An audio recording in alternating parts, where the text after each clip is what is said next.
பிறந்த குழந்தைய கூப்பிட்டு உனக்கு என்னப்பா பிரச்சனைன்னு கேட்டால் சொல்ல முடியுமா? அதனால் பிறந்த 2 நாட்களான பிள்ளைகள் கடத்தப்படுது. பிறந்த 2-3 நாட்களான பிள்ளைகள் ஆஸ்பத்திரியிலேருந்து தேடிட்டு போயிடுறாங்க.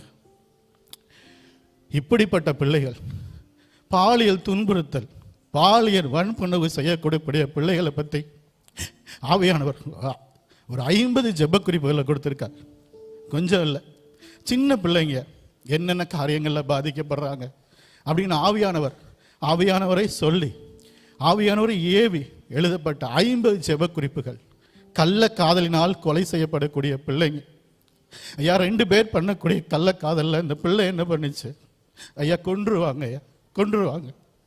இப்படிப்பட்ட கள்ள காதலில் இருக்கக்கூடிய கள்ள காதலினால கொலை பண்ணக்கூடிய பிள்ளைகள், தற்கொலையின் ஆவிகளை தூண்டக்கூடிய பிள்ளைகள். நீ செத்துப்போ, நீ செத்துப்போ, நீ செத்துப்போ, வீட்டை விட்டு எங்கேயாவது வெளியே ஓடி போயிடு அப்படின்னு சொல்லக்கூடிய பிள்ளைகளை ஐயா என் தேவன் நினைக்கிறார், என் ஆவியானவர் நினைக்கிறார். அவங்களுக்காக ஜெபிக்க சொல்லி ஏவுறதுக்காக இந்த இடங்களில் நான் வந்து நிற்கிறேன். இந்த ஜெப குறிப்பில் இருக்கக்கூடிய ஒரு 4-5 காரியங்களை மாத்திரம் நான் சொல்லிட்டு நம்ம ஜெபிக்க போகிறோம். அது மாத்திரமல்ல, எப்படி ஜெபிக்கணும், இந்த பிள்ளைங்களுக்காக எந்த லெவல் அளவு வரைக்கும் நம்ம போய் ஜெபிக்கணும் அப்படின்னு சொல்கிறார். முதல்ல ஒரு மெட்ரோ சிட்டியில் ஒரு 4-5 காரியங்களை மாத்திரம் நான் சொல்லிட்டு ஜெபிக்க போகிறோம். ஒரு மெட்ரோ சிட்டியில் ஒரு தம்பதியினருக்கு நான் சொல்லப்படக்கூடிய எல்லா காரியங்களும் எடுக்கப்பட்டவைகளோ புனைக்கப்பட்டவைகளோ அல்ல, அனைத்தும் நடந்த சம்பவங்கள். ஒரு மெட்ரோ சிட்டியில் ஒரு ஹஸ்பண்ட் அண்ட் ஒய்ஃப் வாழ்கிறாங்க. அவங்களுக்கு ரொம்ப வருஷமாக குழந்தை இல்லை. அப்போது அவங்க ரொம்ப போகாத இடங்கள் இல்லை, பார்க்காத டாக்டர் இல்லை, ரொம்ப வருஷமாக அவங்களுக்கு குழந்தை இல்லை. ஒரு நாள் அந்த அக்கா கருத்தரித்து குழந்தை பெற்று 2 வயசாகிடுச்சு அந்த பாப்பாவுக்கு. அந்த பாப்பாவை நல்லா பார்த்துக்கிட்டு நல்லா வளர்க்குறாங்க, நல்ல ஜாப் அவங்களுக்கு. ஒரு நாள் அந்த பாப்பா சாயங்காலத்தில் யாரோ கடத்திட்டு போயிட்டாங்க. அந்த பாப்பா கடத்தப்பட்டதுலேருந்து அந்த குடும்பம் ஒன்றும் இல்லாமல் செதஞ்சு போயிடுச்சு. அவங்களால வேலை செய்ய முடியலை, வேலைக்கு போக முடியலை, சாப்பிட முடியல, நிம்மதியான தூக்கம் இல்லை. அவங்க ரொம்ப உடஞ்சி போயிட்டாங்க. தேடிக்கிட்டே இருக்காங்க. 1 வருஷம் 2 வருஷம் இல்லை, தேடிக்கிட்டே இருக்காங்க. போலீஸுக்கு போகிறாங்க, டெய்லி போகிறாங்க. என் பிள்ளை கிடச்சிச்சா, என் பிள்ளை கிடச்சிச்சான்னு கேட்டுக்கிட்டே இருக்காங்க, போய்கிட்டே இருக்காங்க. 2 வருஷம் கழிச்சு, பாப்பாவுக்கு 2 வயசு, 2 வருஷம் கழிச்சு ஒரு அண்ணன் ஓடியாராங்க.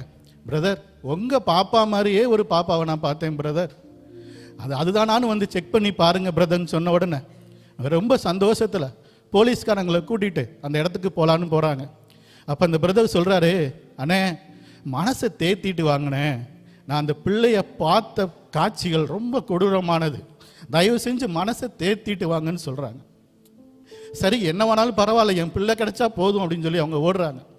ஓடும்போது இங்கே போய் பார்க்குறாங்க, ஒரு இடத்துல அந்த 2 கண்களையும் ஆசிட்டை ஊற்றி அந்த பிள்ளைய பிச்சை எடுக்க வச்சுருக்கான் ஊற்று. அப்போது என்ன ஆகுது அப்படின்னா, அந்த பிள்ளைகிட்ட போய் போலீஸ் கேட்குறாங்க, பாப்பா நீ யார் பாப்பா, ஏன் பாப்பா இங்கே உட்காந்துருக்க அப்படின்னு கேட்கும்போது, எங்கள் அப்பா 5 மணிக்கு வருவார், நான் ஏன் இந்த காரியத்தை சொல்லுகிறேன்னு கேளுங்க, ஏன் பிள்ளைங்களால் பேச முடியலை, ஏன் பிள்ளைங்க தாக்கப்படுறாங்க அப்படின்ற நான் சொல்கிறேன். என்னன்னாக்க அந்த போலீஸ்காரர் போய் விசாரிக்கிறாரு, உங்களுக்கு என்னப்பா பிரச்சனை, நீ யார் பாப்பா, உங்கள் அப்பா யாருன்னு சொல்லி கேட்குறாரு. இந்த பக்கத்தில் இருக்கு பாருங்க இந்த பெல்லு, இது கரெக்டாக 5 மணிக்கு அடிக்கும், எங்கள் அப்பா வந்து என்னை கூட்டிகிட்டு போவார் அப்படின்னு சொல்லிட்டு இந்த பாப்பா பிச்சை எடுத்துக்கிட்டு இருக்கு. இவங்க எல்லாரும் ஓரமாக நின்று காத்திருக்காங்க, இந்த பாப்பா யார் வரான்னு சொல்லி. கரெக்டாக 5 மணி ஆகுது. அந்த பிள்ளையை கடத்தினவங்க வரேன், வந்து எல்லா காசையும் எடுத்துட்டு அந்த பிள்ளையை தூக்குறான். அந்த பிள்ளை என்ன செய்ய தெரியுமா, அவனை அப்பான்னு கட்டி பிடிச்சிக்கிறது. எப்படி கட்டி பிடிக்குது? 2 வயசு பிள்ளைங்க, சின்ன குழந்தைங்க கடத்தப்பட்டு விவரம் தெரிஞ்சதுக்கப்புறம் அது யார் கண்ட்ரோலில் வளருதோ அவங்க தான் அவங்க அப்பா அம்மானு அதை நம்ப ஆரம்பிச்சிடும். அவங்க என்ன சூழலை திருட பயன்படுத்தினா அந்த பிள்ளை திருடுக்கு தான் போகும், விபச்சாரத்துக்கு பயன்படுத்தப்பட்டால் அந்த விபச்சாரத்துக்கு தான் அந்த பிள்ளைய போகும். அடுத்ததாக இன்னொரு காரியம் சொல்ல வரேன். இந்த சம்பவம் இப்போ லைவில் இந்த கேஸ் ஓடிக்கிட்டு இருக்கு. 2 சகோதரிகள் என்ன செய்வாங்க அப்படின்னா, பிள்ளைங்களை சின்ன பிள்ளைகளை திருடுவாங்க. எப்படி பிள்ளைங்க அப்படின்னா, 10 மாத குழந்தை, 1 வயசு குழந்தை, 2 வயசு குழந்தை, அந்த பிள்ளைக்கு பேச்சு வர்றதுக்கு முன்னாடியே என்ன செய்வாங்கன்னா கடத்துவாங்க. கடத்திட்டு திருடுறதுக்கு போவாங்க. கூட்டமான இடங்கள், திருவிழாக்கள் இருக்க இடங்கள்லாம் திருடுறதுக்கு போவாங்க. தேடுறதுக்கு போயிட்டு இவங்க என்ன செய்வாங்க அப்படின்னா, ஒருவேளை மாட்டிக்கிட்டா என்ன செய்வாங்க அப்படின்னா, அந்த பிள்ளையை டம்முன்னு கீழே போட்டுருவாங்க. கீழே போட்டு ஏதாவது ஒரு ரத்த காயத்தை அதுக்கு ஏற்படுத்துவாங்க. அந்த பிள்ளை அழுகும், விரிட்டு அழுகும். உடனே என்ன செய்வாங்க, சுற்றி இருக்க நம்மளாம் வந்து என்ன செய்வோம், முதல்ல பிள்ளைய பாருப்பா, பிள்ளைய பாரு, போப்பா, அந்த தப்பு பண்ணாதுன்னு சொல்லுவோம்ல. அந்த அனுதாபத்தில் இவங்க தப்பிச்சுக்கிட்டே இருக்காங்க. இந்த பிள்ளை நான் ஸ்டாப்பாக அழுதுகிட்டே இருக்கும். அப்போ என்ன செய்வாங்க தெரியுமா, ஆள் இல்லாத இடத்துல போய் அந்த பிள்ளைய தலையில் இரும்பு கம்பியால் அடித்து அந்த பிள்ளை அங்கனக்குள்ளே கொண்டு தூக்கி போட்டுருவாங்க. அந்த பிள்ளையோட மூச்சை அடக்கி அந்த பிள்ளைகளை கொண்டுருவாங்க. மொத்தம் 40 பிள்ளைங்களை கொண்டிருக்காங்க. 14 பிள்ளைங்களை தான் கேஸ் மேலே பதிவு பண்ணப்பட்டிருக்கு. இப்படி எத்தனை பிள்ளைங்க கடத்த போகிறாங்க. பிள்ளைகளால் சொல்ல முடியாது, நான் இந்த நிலைமையில் இருக்கேன், எங்கள் அப்பா யார், எங்கள் அம்மா யார், நான் எங்கே பிறந்தேன், யாருமே பிள்ளைங்களால் சொல்ல முடியாது. ஆனால் ஆவியானவரை பார்த்துக்கிட்டே இருக்கார். ஆவியானவரை பார்த்துக்கிட்டே இருக்கார். இன்னொரு காரியத்தை சொல்ல விரும்புகிறேன். இந்த பாலியல் துன்புறுத்தல் பண்ணுறாங்கல்ல, அவங்களையெல்லாம் கூப்பிட்டு உங்களுக்கு எப்படி அந்த எண்ணங்கள் வருது அப்படின்னு சொல்லி கேட்குறாங்க போலீஸ்காரங்க. அவங்க என்ன சொல்கிறாங்கன்னா, சின்ன பிள்ளைங்களை பார்க்கும்போது எங்கள்கிட்ட ஒரு இச்சையின் ஆவி வருமா, எங்களுக்கு அது சின்ன பிள்ளைங்களை மட்டும்தான் பிடிக்கும். இது ஒரு இச்சையின் ஆவி, பூமி எங்கும் இருக்கக்கூடிய இச்சையின் ஆவி. இந்தியாவில் மட்டும் அல்ல, பூமி எங்கும் இந்த இச்சையின் ஆவி இருக்கு. 15 பேரால் 2 பிள்ளைங்க, ஒரு பிள்ளையோட வயசு 7, ஒரு பாப்பாவோட வயசு 9. 1 இல்லை 2 இல்லை, 2 மாதம் இல்லை, 2 வருஷம் தொடர்ந்து பாலியல் வன்புணர்வு. ஐயா, இந்த பிள்ளைங்க அப்பா அம்மா கண்ட்ரோலில் வளரலை, பாட்டியோட கண்ட்ரோலில் வளர்கிறாங்க. 2 வருஷமாக அந்த பாலியல் வன்புணர்வு பண்ணது யார் தெரியுமா, மாமா, சித்தப்பா, அண்ணன். தொடர்ந்து அந்த பிள்ளைங்களால் வெளியே சொல்ல முடியல, யாராலையும் கண்டுபிடிக்க முடியலை. அந்த பிள்ளைங்க அடிக்கடி சுகமில்லாமல் போகுது. அந்த பாட்டியால் கண்டுபிடிக்க முடியல. அவங்க அம்மாவை கூப்பிட்றாங்க, எவா உன் பிள்ளைங்க அடிக்கடி சுகமில்லாமல் போகுது அப்படின்னு சொன்ன உடனே சரி அப்படின்னு சொல்லிட்டு அவங்க அம்மா கூட்டிகிட்டு போகிறாங்க. அவங்க அம்மா கூட்டிகிட்டு போனதுக்கப்புறமும் சுகம் இல்லாமல் பிள்ளைங்க போகுது. கடைசியில் அந்த ஸ்கூலில் படிக்கிற டீச்சர்ஸ் கண்டுபிடிக்கிறாங்க, ஏன் இந்த பிள்ளைங்க அடிக்கடி சுகமில்லாமல் போகுதுன்னு செக்கப் கூட்டிகிட்டு போகிறாங்க. இந்த டாக்டர் சொல்கிறாங்க, இந்த பிள்ளைங்க தொடர்ந்து பாலியல் வன்புணர்வு செய்யப்பட்டிருக்கு.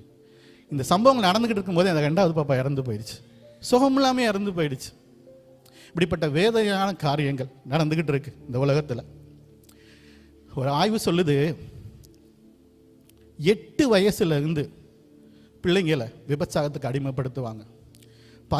8 வயசில் பகுதி நேரமாக பயன்படுத்துவாங்களாம். 13 வயசில் முழு நேர விபச்சாரத்துக்கு தள்ளுவாங்களாம்.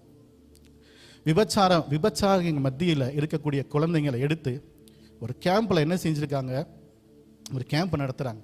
இப்போ விபச்சாரிகளுக்கு பிறந்த பிள்ளைங்களை எடுத்து அவங்க என்ன செய்கிறாங்க, இந்த பிள்ளைங்களை பாதுகாத்துக்கிறதுக்கு, அவங்களுக்கு நல்லதை சொல்லிக் கொடுக்கறதுக்கு ஒரு சின்ன ஒரு ஹோம் மாதிரி வச்சு நடத்துகிறாங்க. அப்போ ஆரம்பித்து இது போய்கிட்டு இருக்கும்போது ஒரு பாப்பா மட்டும் நைட்டு 9 மணிக்கு நான் ஸ்டாப்பாக அழுதுகிட்டே இருக்கும். 9 மணிக்கு கரெக்டாக நைட்டு 9 மணியான அந்த பாப்பா அழுக ஆரம்பிச்சிடும். இவங்க என்னென்னமோ சொல்கிறாங்க, என்ன பாப்பா வேணும், உனக்கு உடம்பு என்னமோ செய்தா அப்படின்னாங்க. அந்த பாப்பா எதுவுமே சொல்லாது, ஏன்னா அதுக்கு சொல்ல தெரியலை, அழுதுகிட்டே இருக்கும். ஒரு 12 மணி நைட்டு 1 மணி ஆனதுன்னா அந்த அழுகையில் அப்படியே சாப்பிடாமையே தூங்கிடும். இப்படி ஒரு வாரமாக அந்த பாப்பா பண்ணிக்கிட்டே இருக்கு. இவங்களும் எவ்வளோ ட்ரை பண்ணுறாங்க இந்த காரியத்தை எப்படி கண்டுபிடிக்கணும்னு சொல்லிட்டு, ஆனால் அவங்களால கண்டுபிடிக்க முடியலை. அப்போது இந்த இந்த இந்த பிள்ளையோட தாயிட்ட போகிறாங்க. பிள்ளையோட தாயிட்ட போய் இது என்ன, ஏன் அவங்க பாப்பா கரெக்டாக 9 மணிக்கு அழுக ஆரம்பிக்கணும் போது தாய் சொல்கிறாங்க, பெத்த தகப்பன் என்ன செய்வானா, போதை மாத்திரையை கொடுத்துட்டு யார் யார் வராங்களோ அவங்களெல்லாம் பாலியல் வன்புணர்வு பயிர் சொல்லுவானா. அந்த பிள்ளைக்கு அந்த 9 மணியான அந்த போதை கேட்குது, அதுக்கு சொல்ல தெரியாது. அந்த போதைக்கு அடிமையாக்கப்பட்டு பிள்ளைங்க விபச்சாரத்தில் தள்ளப்படுறாங்க. அம்மா, அக்கா, அண்ணே, இன்னைக்கும் இந்த சம்பவம் நடந்துக்கிட்டு இருக்கு. இது நம்ம கண்களுக்கு வேணா தெரியாமல் இருக்கலாம், ஆனால் இன்னைக்கும் இது நடந்துக்கிட்டே இருக்கு. அடுத்ததாக அண்ணே ஒவ்வொரு ஜெப குறிப்பாக சொன்னாங்க. இந்த நோய்வாய்ப்படுற பிள்ளைகளை குறித்து நான் ஒரு விஷயம் சொல்கிறேன். ஒரு ஆவியான ஒரு காரியத்தை வெளிப்படுத்தினார். ஒரு வீட்டில் ஒரு பாப்பா நோய்வாய்ப்பட்டால் என்ன ஆகும் தெரியுமா? முதல்ல அந்த குடும்ப சமாதானத்தை இழக்கும். அந்த குடும்பத்தில் தூக்கம் போயிடும், சமாதானம் போயிடும். ஒரு பாப்பாவுக்கு அண்ணன் சொல்கிறாங்க, ஜஸ்டில் கட்டி இருக்கு. நீங்கள் யோசித்து பாருங்கள், நம்ம தூங்குவோமா? அந்த குடும்பம் தூங்குமா? தூங்கவே முடியாது. 2வது, அந்த குடும்பம் கடனில் தள்ளப்படும். காலையில் சாயங்காலம் இன்சுலின் ஊசி போட்டுக்கிட்டே இருக்க எத்தனை பிள்ளைங்க இருக்காங்க தெரியுமா? அன்னைக்கு ரீசெண்டாக ஒரு விஷயம் கேள்விப்பட்டிருப்பீங்க. தான் மகனுக்கு ஆட்டிசத்தினால கண்டினியூவாக ஒரு போட்டியில் பங்கு பெற்று தான் மகனோட ஆட்டிச தேவைக்காக ஒரு தகப்பன் என்ன செஞ்சா, போட்டியில் பங்கு பெற்று என் மகனுக்கு ஆட்டிசத்தில் நோயை குணமாக்கும், கடனில் தள்ளப்படுவாங்க. பிசாசு என்ன செய்வான் தெரியுமா? அந்த குடும்பத்தில் இருக்க மொத்த சமாதானத்தையும் கெடுத்துருவான். முழங்கால் போட முடியாது, ஜெபிக்க முடியாது, ஜெபிக்க ஆள் இல்லை, யாரும் இல்லை. அடுத்ததாக ஒரு குறிப்பு, ஊழியர்கள் மத்தியில் இருக்கக்கூடிய பிள்ளைங்களுக்காக நான் வரேன். ஒரு சம்பவத்தை நான் இதுக்குள்ள சொல்கிறேன் உங்களுக்கு. ஒரு ஊழியர் வடநாட்டில் ஊழியம் பண்ணிக்கிட்டு இருக்காரு. அவர் ஊழியம் பண்ணிக்கிட்டு, அவரே ரொம்ப கஷ்டமான சூழலை ஊழியம் பண்ணிக்கிட்டு இருக்கார். ஒரு 3 நாள் மீட்டிங்கை முடிச்சுட்டு அவர் ட்ரெயினில் அங்கேருந்து வந்துகிட்டு இருக்கார். அப்போது ஒரு ஸ்டேஷனில் 10 நிமிஷம் ட்ரெயின் கிராசிங்காக நிற்கும். அவருக்கு நல்லா தெரியும், ஏன்னா அந்த ரூட்டில் தான் அவர் போயிட்டு வந்துகிட்டு இருக்கார். ஒரு 10 நிமிஷம் நிற்கும். அப்போது இவர் 10 நிமிஷம் நிற்கும் போது வெளியே பார்க்குறாரு, ஒரு பெஞ்சில் ஒரு அண்ணன் உட்காந்துருக்காங்க. இவர் நல்லா உத்து பார்க்குறாரு, யார் அப்படின்னு சொன்ன உடனே இவரை மாதிரியே முழு நேரம் ஊழியத்துக்கு ஒப்பு கொடுத்து குடும்பத்தோட வடமாநிலத்துக்கு போனவங்க. ஆனால் அவருக்கு ஒய்ஃப் வந்து ரீசெண்டாக இறந்துட்டாங்க அப்படின்னு இவருக்கு நல்லா தெரியும். அவரை பார்த்துக்கிட்டே இருக்கும்போது ஆவியானவர் ஏவுறாரு, உன் கையில் இருக்க மொத்த காசையும் கொண்டு போய் அந்த ஊழியக்காரங்க கையில் கொடுத்துருன்னு சொல்கிறார். இவர் எதுவுமே கேட்கல. உடனே என்ன செய்கிறாரு, மொத்த காசையும் கொண்டு போய், தம்பி என்னப்பா, என்ன பிரதர் இங்கே உட்காந்துருக்கீங்க அப்படின்னு கேட்கும்போது, அண்ணே ஒன்றும் இல்லைண்ணே, இந்தங்க இது ஆவியானவர் உங்கள்கிட்ட கொடுக்க சொல்கிறாரு அப்படின்னு சொன்னோன்னே அந்த அண்ணன் தேம்பி அழுக ஆரம்பிச்சாங்களா. என்னப்பா ஏன் இப்படி அழுகிறாருன்னு கேட்கலாங்களா. அண்ணே என் மனைவி இறந்துட்டா, நானும் என் பிள்ளைங்களும் சாப்பிட்டு 2 நாள் ஆச்சுண்ணே, என் வீட்டு வாடகை கொடுத்த 6 மாதம் ஆச்சு, எனக்கு தற்கொலை பண்ணிக்கிறதுக்கும் என்னோட இயேசுவான ஒரு இடம் கொடுக்கல, யார்கிட்டையாவது போய் கெஞ்சிறதுக்கும் உதவி கேட்கறதுக்கும் எனக்கு மனசு வரலனே, விடிய காலையில் பிள்ளைகளை வீட்டில் தூங்க போட்டுட்டு நான் அந்த வீட்டை விட்டு நான் ஓடி வந்துட்டேன்னு. 2 பிள்ளைங்களும் வீட்டில் தூங்கிக்கிட்டு இருக்கு. 2 பிள்ளைங்களுக்கு வயசு என்ன தெரியுமா? ஒரு பிள்ளைக்கு வயசு 6, ஒரு பிள்ளைக்கு வயசு 7. நான் ஓடி ஆன்ட்டேனே. அண்ணே நான் எங்கேயாவது ஓடி போகலான்னு நினச்சிக்கிட்டு இருக்கேன், எங்கே போகிறதுன்னு தெரியாமல் உட்காந்துக்கிட்டு இருந்தேன், நீங்கள் வந்தீங்க அப்படின்னு சொல்லி சொன்னார். சரி நீ எதுவும் கவலைப்படாத, நாங்கள் எல்லாம் சேர்ந்து ஜெபிக்கிறோம், நீ போய் ஊழியத்தை நடத்து, ஆவியானவர் உன் கூடவே எப்பயுமே இருப்பாருன்னு சொல்கிறார். சரின்னு சொல்லிட்டு இந்த அண்ணன் போயிட்டு ஒரு 2 மாதம் கழிச்சு லெட்டர் போட்டாங்க. அண்ணே நீங்கள் கொடுத்த பணம் மொத்தத்துக்கும், அதாவது 2 மாதம் மளிகை சாமானுக்கும் என் 6 மாதம் வாடகைக்கும் சரியாக இருந்துச்சுனே அப்படின்னு சொல்லி சொன்னார். சரி அப்படின்னு சொல்லி சொல்லிட்டாங்க. ஊழியர்கள் ஒரு விஷயத்தில் நான் என்ன சொல்ல வரேன்னா, இங்கிலாந்து தேசத்தில் ஒரு பெரிய ஊழியக்காரர் இருந்தார். வஸ்தகத்தை தொட்டா சுகம், கர்ச்சிப்பை தொட்டா சுகம், யார் மேலே கைகள் வைக்கிறாக சுகம். ஆனால் அவருக்கு சிறுநீரக்கல் ரொம்ப நாளாக இருந்துச்சு. பிரசங்க நின்று பண்ணிக்கிட்டே இருப்பாராம். ஆவியானவர் வல்லமையாக இறங்கி ஓடிக்கிட்டே இருப்பார். ஆனால் பாட்டு படிச்சுக்கிட்டு இருக்கும்போது இடையில போய் யூரின் போனால் வெறும் சிறுநீர் கல் தான் விழுவுமா. ஊழியர்கள் என்ன செய்வாங்க அப்படின்னா, தனக்கு இருக்கக்கூடிய பலவீனத்தில் கூட ஆவியானவர் வெளிப்படணும்னு ரொம்ப வேகமாக அதை என்ன செய்வாங்க, நல்ல மீட்டிங் நடத்தணும், நல்லா செய்யணும், ஆவியானவர் இறங்கணும். தனக்கு எவ்வளோ பலவீனம் இருக்கும், 5 மாதமாக முதுகு வலி இருக்கும், தண்டு வலி இருக்கும், கால் வலி இருக்கும், கழுத்து வலி இருக்கும். ஆனால் ஊழியர்கள் ஓடிக்கிட்டே இருப்பாங்க. ஆனால் அவங்க வீட்டில் ஒரு அசைவு வந்துச்சுன்னு வச்சுக்கோங்களேன், பிசாசு என்ன செய்வான், அந்த பிள்ளைங்களை அசைப்பான், அசைச்சு பார்ப்பான், சுகம் இல்லாமல் இருக்க பண்ணுவான், ஏதாவது ஒரு காரியத்தை கொடுத்துக்கிட்டே இருப்பான், திணிச்சுக்கிட்டே இருப்பான். அந்த ஊழியர்கள் நல்லா ஓடணும்னா ஊழியர்களுக்காக ஜெபிக்க ஆரம்பிங்க. 2 விஷயத்தை மட்டும் நான் சொல்லிட்டு முடிக்க போகிறேன். 1, நம்ம எந்த நிலையில் ஜெபிக்கணும்னு அவர் சொல்லிக் கொடுக்குறார். எசேக்கியேல் 47:3 சொல்லுவார், கணுக்கால் அளவு, முழங்கால் அளவு, இடுப்பளவு, நீச்சல் ஆழம். இந்த கணுக்கால் அளவு யாருன்னு ஆவியானவர் காட்டி கொடுக்குறாரு. கணுக்கால் யாரு தெரியுமா? ஒரு சின்ன பிள்ளைங்களோட விஷயத்தை கேட்ட உடனே ஐயோ பாவம் இல்லை சின்ன பிள்ளைங்க அப்படின்னு நினைக்கிறது அந்த கணுக்கால் அளவு. அடுத்து அந்த முழங்கால் அளவு யாரு தெரியுமா? சிஸ்டர் நேற்று நான் ஒரு விஷயம் பார்த்தேன் சிஸ்டர், ஒரு பிள்ளை இப்படி பாதிக்கப்பட்டிருக்கான் அப்படின்னு சொல்லுவாங்க. அடுத்தவங்கள்ட்ட போய் அதை ஷேர் பண்ணுவாங்க. ஏன்னா நீங்கள் ஷேர் பண்ணோன்னே என்ன ஆகுன்னா உங்கள் பாரம் குறைஞ்சிடும். ஷேர் பண்ண உடனே உங்கள் பாரம் குறைஞ்சிடும். அடுத்து இடுப்பளவு, இவங்களால் என்ன செய்ய முடியாது தெரியுமா? சாப்பிட முடியாது. அந்த விஷயத்தை கேட்டு தூங்க முடியாது. 3 நாள் 4 நாள் ஆகும் அதுலேருந்து ரெக்கவரி ஆகவே. ஒரு பாஸ்டர் நைட்டு 8 மணிக்கு என்கிட்ட சம்மந்தமே இல்லாமல் ஆவியானவர் பேசி இதை போய் அந்த ஊழியக்காரன்ட்ட போய் கொடுப்பா அப்படின்னு சொன்னார். உடனே நான் போனேன். அந்த ஊழியக்காரர் சொல்கிறாரு, அண்ணே நான் ஃபோனை எடுத்து 3 நாள் ஆச்சுண்ணே, என் ஸ்மார்ட் ஃபோனை எடுத்து 3 நாள் ஆச்சு, என்னால் எடுக்க முடியல, எனக்கு 3 நாள் ஆச்சு, நான் தூங்கி எந்த ஒரு பார்வை பார்த்தாலும் சின்ன பிள்ளைங்க பாதிக்கப்படுற சமம் வந்துக்கிட்டே இருக்குனேன்றார். நான் ஆவியானவர் நம்ம எங்கே தெரியுமா கூப்பிட்றாரு? நீச்சல் ஆழத்தை கூப்பிட்றாரு. இந்த நீச்சல் ஆளுன்றது என்ன தெரியுமா? இந்த ஜெப குறிப்புக்காக கண்டினியூவாக ஜெபிக்கிறது. இங்கே சொல்கிற ஜெப குறிப்புகளை, சிறு பிள்ளைகளுக்கான ஜெப குறிப்பை எழுதிக்கோங்க. அவங்க பேரை எழுதுங்க. பேரை எழுதி இந்த ஜெப குறிப்புகளுக்காக தினமும் தயவு செஞ்சு சொல்கிறேன், இது மேலே கை வச்சு ஜெபிக்காதீங்க. இந்த ஜெப குறிப்புகளை வாசிங்க. வாசிக்க வாசிக்க வாசிக்க வாசிக்க உங்களுக்குள்ள ஒரு துக்கம் உண்டாகும் பாருங்க, அது தேவனுடைய துக்கம். ஐயா என்கிட்ட இந்த காரியங்களை கொடுக்கும்போது இயேசுவானவர் என்ன சொன்னாங்க தெரியுமா? நீ இந்த செய்திகளை பார்க்குற, நீ இந்த செய்திகளை படிக்கிறீங்க, உங்களுக்கே இவ்வளோ துக்கம் வந்தா இந்த செய்திகள் நடக்கும்போது சர்வ வல்லமையுள்ள தேவன் நான் என்ன பண்ணிக்கிட்டு இருந்தேன்னு கேட்குறாரு. நான் அங்கே தானே இருக்கேன், நான் அங்கே தானே இருக்கேன். நான் செயல்படணும்னா ஜெபிக்கிற ஜனங்கள் எனக்கு வேணும். எனக்கு ஜெபிக்கிற ஜனங்கள் வேணும். இந்த சிறு பிள்ளைகளுக்காக ஜெபிக்கக்கூடிய, வைராக்கியமாய் ஜெபிக்கக்கூடிய ஜனங்கள் வேணும். காலையில் இந்த ஜெப குறிப்பை எடுக்கிறீங்களா? ஏசப்பா நான் நாளைக்கு வருவேன், நான் நாளைக்கு வந்து ஜெபிக்க உட்காருவேன், அல்லது நான் சாயங்காலம் வந்து ஜெபிக்க உட்காருவேன். அது வரைக்கும் எந்த பிள்ளையும் காணாமல் போகக்கூடாது ஏசப்பா. அது வரைக்கும் எந்த பிள்ளையும் பாலியல் வன்புணர்வு செய்யப்படக்கூடாது. அது வரைக்கும் எந்த பிள்ளையும் தற்கொலை பண்ணிக்கொள்ளக்கூடாது. அது வரைக்கும் எந்த கள்ள காதலின் ஆவிகள் எல்லாம் ஒளியணும், இச்சையின் ஆவிகள் ஒளியணும். அப்படி நீங்க ஜெபிக்க போறீங்க. ஐயா நான் ஒன்னே ஒன்று சொல்றேன், இது என்ன தெரியுமா? என் ஆவியானவர் சொல்லிவிட்டார், இது ஒரு பாளையம், இது ஒரு பாளையம். இங்கே பிணக்காசுகள் உண்டு, இங்கே யோசுவாக்கள் உண்டு, இங்கே காலேப்புகள் உண்டு, இங்கே மோசே உண்டு, இங்கே ஆரோன் உண்டு. இதுக்காக ஜெபிக்கக்கூடிய ஜனங்கள் இங்கே உண்டு. போய் கொடு, நான் ஸ்டாப்பா ஜெபிப்பாங்க. ஒரு பெரிய மாற்றத்தை பிள்ளைகளோட வாழ்க்கையை நான் உண்டு பண்ணுவேன்னு சொல்றேன்.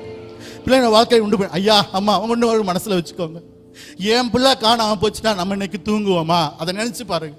இன்னைக்கு என் பிள்ளை காணா, இன்னைக்கு நான் தூங்குவேனா?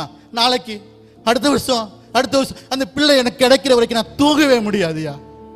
என் பிள்ளை இன்னைக்கு பாலியல் ரீதியாக துன்புறுத்தப்பட்டா நான் தூங்குவேனா? என் பிள்ளை தூங்குமா? நைட் எந்திரிச்சு அலருமே, என் பிள்ளை நைட் எந்திரிச்சு கத்துமே, நான் தூங்க முடியுமா? அது எல்லாரும் உங்க மனசுல வச்சுக்குங்க. உன்னிடத்தில் அன்பு கூறுவது போல பிறனிடத்திலும் அன்பு கூறுவாயா என்ற கட்டளையை நீங்க நிறைவேற்றுங்கப்பா. நம்ம ஜெபிப்போமா? நம்ம ஜெபிப்போம். நன்றி நன்றி நன்றி நன்றி அப்பா, நன்றி அப்பா, ஸ்தோத்திரம். நம்ம ஜெபிப்போம். தயவு செஞ்சு எல்லாரும் எழுந்து நின்றுக்கோங்க, கோச்சுக்கிறாதீங்க. எல்லாரும் எழுந்து, முடிஞ்சவங்க எழுந்து நின்றுக்கோங்க. நம்ம இன்னைக்கு ஜெபிக்க போறோம். ஐயா இது ஒரு பெரிய நெட்வொர்க். இப்பயும் சொல்றேன், இந்த பிள்ளைங்களை கடத்தக்கூடிய நெட்வொர்க், பிள்ளைங்களை விபச்சாரத்தில் தள்ளக்கூடிய நெட்வொர்க், ஒரு பெரிய நெட்வொர்க். இந்த நெட்வொர்க்கை யாராலையும் உடைக்க முடியாது. ஆனா முழங்கால நிக்கிறவனால இந்த இதை உடைக்க முடியும். முழங்கால நிக்கிறவனால இதை உடைக்க முடியும், இதை உடைக்க முடியும். பிள்ளைங்களுக்கு ஆதரவா செயல்பட முடியும். ஒரு இச்சையின் ஆவியை கட்டி ஜெபிங்க. ஒரு இச்சையின் ஆவி வரக்கூடாது ஏசப்பா. ஒரு இச்சையின் ஆவி ஒளிவதாக அப்பா. கடத்துறவங்க எண்ணங்கள் மாறுவதாக அப்பா. ஆபாச படத்தலங்கள் ஒளிவதாக, ஆபாச படத்தலங்கள் ஒளிவதாக அப்பா. ஆபாச சர்வர்கள் ஒளிவதாக, ஆபாச சர்வர்கள் ஒளியணும். ரெக்கவரி பண்ண முடியாத லெவலுக்கு ஓடணும். ஆபாச சர்வர்கள் ஒளியணும் அப்பா. உதவி செய்யுங்க, உதவி செய்யுங்க. இந்த பிள்ளைங்க உங்களோட பிள்ளைங்க. நாங்க படுற துக்கம் உங்களோட துக்கம் ராஜா, அது உங்களோட துக்கம் அப்பா. அந்த பிள்ளைங்களை காப்பாத்துங்க, அந்த பிள்ளைங்களை காப்பாத்துங்க ஏசையா. உதவி செய்யுங்க, உதவி செய்யுங்க, உதவி செய்யுங்க. நோய் வாய்ப்பட்ட பிள்ளைகளை குணமாக்குங்க.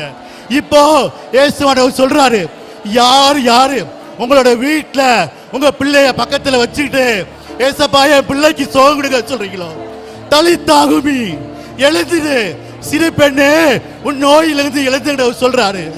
சுகமாக்குங்க, பெற்றுக்கொள்ளுங்க. உங்க பிள்ளைங்க தலையில கை வைங்க, உங்க பிள்ளைய கை வச்சு ஜோம் பண்ணுங்க. அப்பா என் பிள்ளைய சுகமாக்குங்க, ஜோம் பண்ணுங்க. என் பிள்ளைக்கு சுகர் போகட்டும், என் பிள்ளைக்கு இதய நோய் போகட்டும். ஜெபிங்க ஜெபிங்க ஜெபிங்க. நன்றி நன்றி. ஜெபிங்க, ஜெபிச்சுக்கிட்டேங்க, தொடர்ந்து ஜோம் பண்ணிக்கிட்டேங்க. பிள்ளைகளுக்கு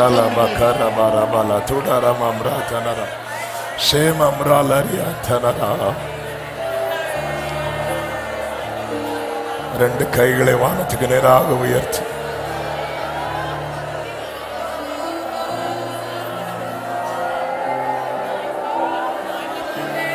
ஜீசஸ் அப்படியே கேளுங்க. ஆவியானவர் இந்த வாரத்தை அவருடைய துக்கம் நம்முடைய துக்கமாகட்டும்.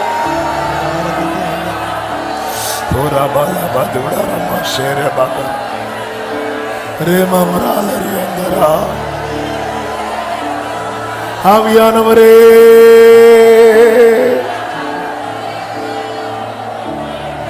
அந்த ஜெப ஆவியை ஊற்றுங்கப்பா. அந்த நீச்சல் ஆழத்தின் அனுபவத்துல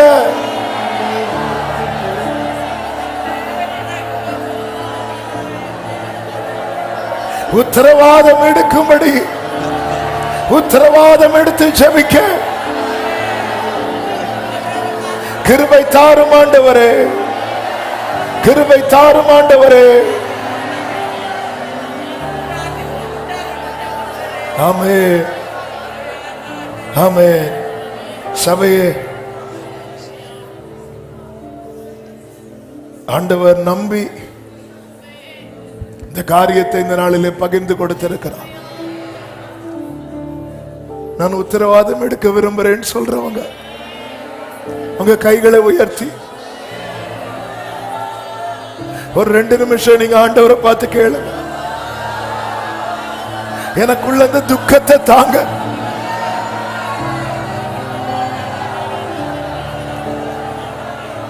ஆன்லைன்ல பார்க்கிற அன்பு உள்ளமே,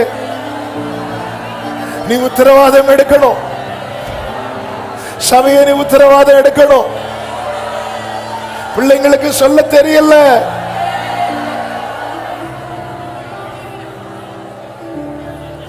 சின்ன சின்ன பிள்ளைங்களை நம்பி விட்டுட்டு போவாங்க வீட்டுல. இந்த வீட்டுல இருக்கிறவங்களால எல்லாம் க்ளோஸ் ரிலேட்டிவ்ஸ் தான். ஆனா அந்த இச்சை நாவி என்ன பண்ணுது தெரியுமா? வேற எல்லாத்தையும் மறக்க வைக்குது. அந்த ஒரே ஒரு காரியத்தை மட்டும்தான். எவ்வளவு பாதிக்கப்பட்டு. ஆமென். கிருபை உண்டாவதாக. எங்க பிள்ளைகள் எல்லாம் காக்கப்படுவார்களாக. எங்கள் தேசத்தில் இதுல ஒரு பெரிய எழுப்புதல், விடுதலை உண்டாவதாக, உண்டாவதாக, உண்டாவதாக. இயேசுவின் நாமத்தில் பிதாவே, ஆமென். நான் விசுவாசிக்கிறேன். இன்னைக்கு ஆவியானவர் அநேகருக்குள்ளே அவருடைய துக்கத்தை ஷேர் பண்ணி இருக்கிறார். எத்தனை பேர் அதை உணர்றீங்க? ஆமென், ஹல்லேலூயா. அதாவது இந்த குழந்தைகளை கடத்துற காரியத்தை குறித்து கடந்த நாள்ல ஒருத்தங்க ஷேர் பண்ணாங்க. அதாவது ஒருத்தங்க கடத்தி இன்னொருத்தங்களுக்கு கொடுத்துருவாங்களாம். அவங்க கையிலேருந்து இன்னொரு பிள்ளை கை மாறுமா. இப்போ இந்த எடுத்து கொடுத்தாங்கல்ல, அவர் கொடுக்கலாம் நினைச்சா கூட திருப்பி என்ன பண்ண முடியாதான், கொடுக்க முடியாதான், கை மாறி போயிருமா. அடுத்தது எங்க போகுது, யார்கிட்ட ஒண்ணுமே தெரியாதான். அந்த அளவுக்கு ஒரு பொல்லாத கிரியை தேசங்களிலே நடந்து கொண்டிருக்கிறது. நம்ம இந்த காலத்துல மௌனமா இருந்தா ரட்சிப்பு வேற வழியா வரும். ஏன்னா அவர் துக்கப்பட்டுறார்ல, அவர் நம்ம கிட்ட இதை பகிர்ந்து கொடுத்திருக்கிறார். எனவே நாம விழிப்போடு ஜெபிக்க கடமைப்பட்டிருக்கிறோம்.